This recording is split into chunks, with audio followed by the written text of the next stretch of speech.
the worst cabinet appointment in recent American history. That's John Bolton. Now, me, I'm left of center. Him, not so much. John Bolton is the kind of guy who told his parents there wasn't a Santa Claus. And now he's telling us this. Do you think Donald Trump is trying to send to China right now? Well, I don't know. With his announcement of Tulsi Gabbard to be the director of national intelligence, he's sending a signal that we have lost our mind when it comes to collecting intelligence. This is, up until a few hours ago, I would have said that was the worst cabinet appointment in recent American history. Of course, since Matt Gaetz's nomination, he clearly has taken the lead on that score.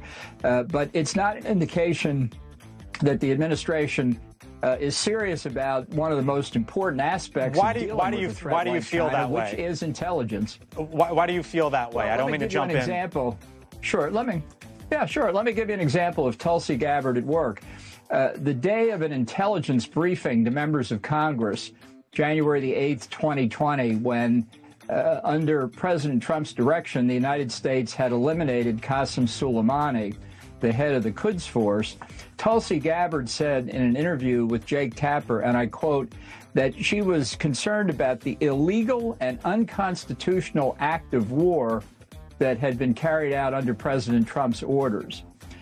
So that's the kind of person that we're going to put in charge of our overall intelligence community. I don't think either she or Matt Gaetz ought to have a confirmation hearing until they have both had full-field FBI investigations. Why do you then I think the Chinese would say, hold on, FBI investigations maybe into they Gabbard? are serious.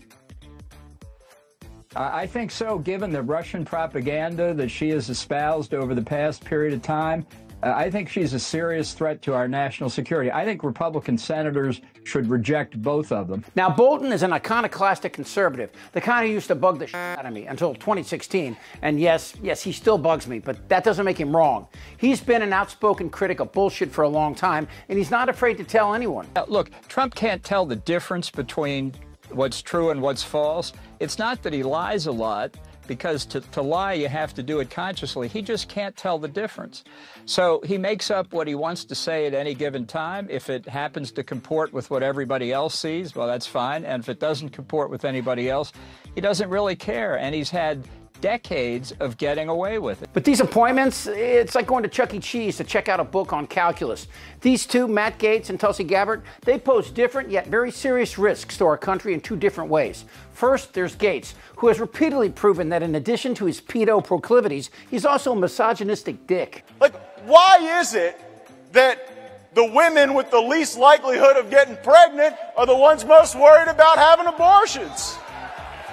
Nobody wants to impregnate you if you look like a thumb. But that's not the real concern. First of all, he's compromised. And second, he's out for revenge. And I'll give you the truth why I'm not Speaker. It's because one person, a member of Congress, wanted me to stop an ethics complaint because he slept with a 17-year-old.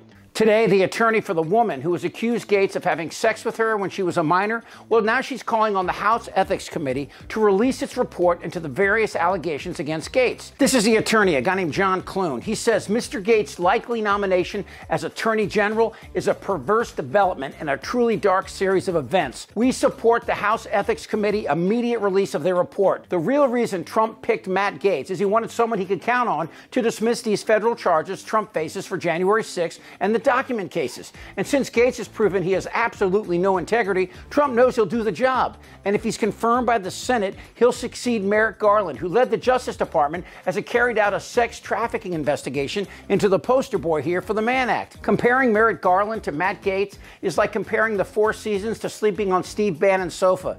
Ooh, I think J.D. Vance might have slept there. Sex charges. Matt Gaetz thinks a recess appointment is a place where he can play with 12-year-old girls. Get away from her, you bitch! Andrew Weissman and all your McCabe and Comey. Oh, my Lord. You haven't heard me. I've never complained about this, never bitched and moaned about it. It just came with the territory. I understood they feared us. And why they fear us?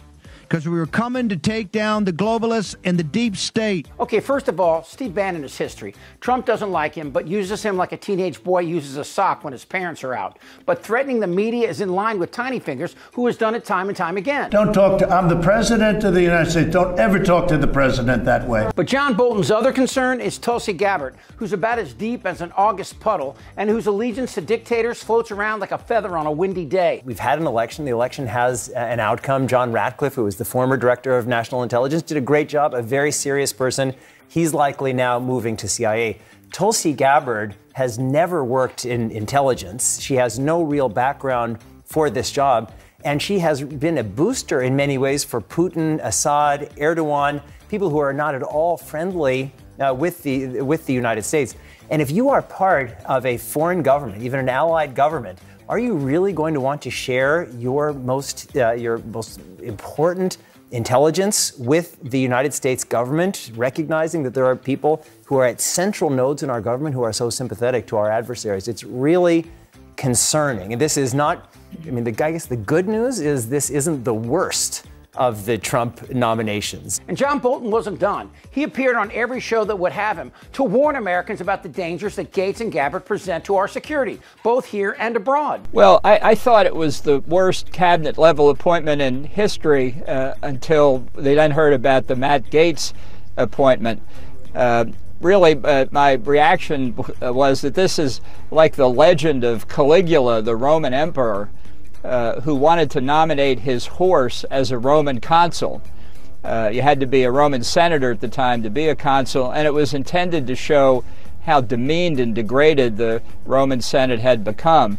So now we're going to see whether the American Senate can stand up and reject two people who are totally unqualified, unfit professionally, and really lacking in the immoral characteristics, the character that you need to hold these jobs. I think this vote should be 100-0 against both of them. But let's not forget about Kristi Noem as head of Homeland Security. Don't shoot a dog, okay? It's really? And this apish mope heading up these mass deportations. Where do we find most victims of sex trafficking? Sex charges against me. But I'm not done. There's, of course, Pete Hegseth for Secretary of Defense, a former Fox News spokeshole whose only real responsibility was making sure Sean Hannity's shirts were pressed. I'm straight up just saying we should not have women in combat roles. To which disabled vet Tammy Duckworth replied, as a woman who has served, when you heard him saying that women should not be in combat roles? Well, that he's shown that his absolute lack of experience and his lack of suitability for the job, because anybody that truly knows the military knows that we cannot go to war without over 225,000 women who are serving on active duty right now. Our military cannot go to war without our female service members. These appointments are both not to be taken seriously and extremely dangerous. As you heard, our allies, many of whom have connections with terror cells and adversarial governments, you think they're going to talk to us, tell us their secrets when we have this rotund dotard leading this collection of pustulant chromosomes? As James Carville said, elections have consequences, but after the election is when it gets tough. It's the worst cabinet appointment in recent American history. Hey, he ain't warm and he ain't fuzzy, but this time he's right. Damn right. This is not a normal election. Whether the women like it or not. Suck my fat one. Who's with me? Yes! Tick-tock, mother... They're eating the dogs. This isn't their Republican Party anymore. Trust me. Shut the f*** up, Dan. Who's with me? Oh, yeah, the lie. Indictable. Out of sheer morbid curiosity, I'm allowing this freak show to continue. I don't want to talk about this stuff. Am I wrong? Yes! Tick-tock, You're in a lot of trouble, Donna. I think he's crazy. I'm Chip Franklin.